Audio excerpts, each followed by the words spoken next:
nationalism is only unpopular in the context of the, well, I guess what Donald Trump would call the fake news media, enemy of the people, just this massive wall-to-wall, full-spectrum media control that is pumping out through all of the popular music, Hollywood, entertainment, television, the journalist class, the political class are saying nationalism bad, nationalism evil, Nazi, Nazi, Nazi.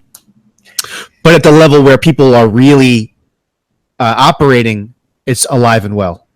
Well, going back to liberalism, the liberal order, as people would say, the only people that you see nowadays that are willing to go out and defend liberalism as liberalism are Jews.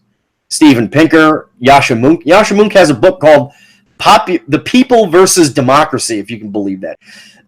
So these are the only figures willing to go out to bat. David Frum is another one, going out to bat for liberalism as it is. No one else dares to defend it because of how fundamentally unpopular liberal ideas are, especially now that there's an economic downturn, increase inequality, and that is a feature, not a bug in liberalism. And so, people are seeing this stuff and they're saying, maybe I don't prefer losing tradition and family and community and racial coherence just so I can have more plastic junk at Walmart. And I think once people come to that realization, there's no real argument for liberalism. And I think that this is the wall they're bumping into. And I think that in the case of Macron, the amount of concessions that he's made, he's basically offering the French workers, the revolutionary French workers, free money in order to get them to stop rioting.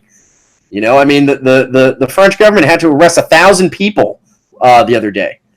If this is happening in China or Russia, it would be considered a human rights crisis. But of course, was it Rosenberg or whatever Rosenberg at the Human Rights Watch isn't going to comment about this. There's video of French police throwing a man in a wheelchair out of his chair. There's all kinds of human rights crimes going on, and you don't see any of these stupid George Soros-funded NGOs talking about it. No, it's really, really horrific. Some of it's some of the most brutal stuff I've seen in a long time. Yeah, Macron raising minimum wage to stave off the hostility, failing to understand that it's not economic why these people are revolting, and that was the narrative early on when the press finally had to start commenting on the Yellow Vest riots. Well, it's a response to the increasing gas tax or fuel tax. These people aren't rioting over taxes. They're rioting because they've had their cities taken away from them. They've had their women raped. They had I think it was the Bataclan. What was that club that Sting owned? Where they just, the most horrific, not to speak ill of the medieval ages, because I don't even think that was as barbaric, but just people with their limbs and genitals cut off and shoved in their orifices while they're still alive. For the audience, I'm not trying to be graphic. It's horrifying stuff. But this is 10 plus years, 20 plus years, 30 plus years of this. France doesn't belong to the French, and this is why it's happening. Yeah, no, it's a combination of things, but I think that the first of all, the J left, the official left, isn't even commenting on the Yellow Vest because it's an embarrassment for them. This is a working class revolution that they have absolutely no part in, other than to send Antifa to attack the Yellow Vests on behalf of Macron. That's the only role they're playing in this. And then for the retarded right, the RWR, right-wing retards, their take is, this is the Boston Tea Party all over again. They're revolting against climate change taxes and blah, blah, blah. And to an extent, they're kind of right in the sense that was the trigger, but that was that was the straw that broke the camel's back. It's a lot of stuff that's been simmering in this country with the white working people there. And, what they're saying, essentially, if you look at their demands, they're saying a bunch of things. One, they're saying, listen, the Macron government is eroding, and this is true, the Macron government is eroding French labor unions, which have been traditionally very strong, in order to, quote, assimilate the migrants that are coming in. So in order to put all these Arabs and blacks to work, they want to destroy French labor unions so that they don't have to pay as much. Okay, so they want to do that two, what you're saying, the crime, the violence, and the simple changes, getting your country taken away from you. That's another thing that's triggering them. And three, the elites of France, of Paris, the people that live in the center of Paris where the yellow vests went and destroyed all their BMWs and Porsches, those people are parts of the leaders of the Judeo-left project, the neoliberal project. Those are the hipsters. Those are the tech guys. Those are the technocrats, the government people. All those people live there, and they went and they smashed up their neighborhood. And that is a very clear, very clear what they're saying. They're saying, we're sick of these bugmen, of these cosmopolitans, and frankly, of these Jews. And the fact that they're governing our country and not even asking us what we think.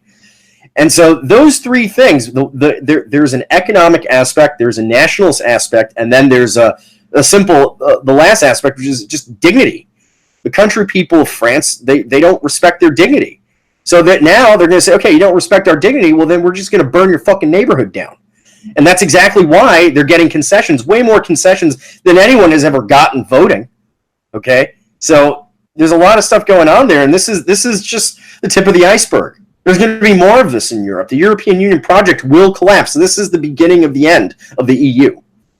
Well, so that was going to be my next question. There's already minor, this contagion, the yellow vest contagion has spread throughout other parts of Europe, not riots in the same way, but people demonstrating wearing the same yellow vest in solidarity. Do you want to hazard a guess as to a timeline? Like how much crazier will this get and how much sooner will that take place? I think that the next flare-up is going to be in Germany. Germany is one terrorist attack away from a yellow vest situation. And trust me, Germans are not like Frenchmen where they're going to get distracted by good food and good girls and sexy women. Germans, once they get in the zone, are pretty scary. So, once that, they're extremely patient, but once that patience is exhausted, to paraphrase a famous figure, watch out.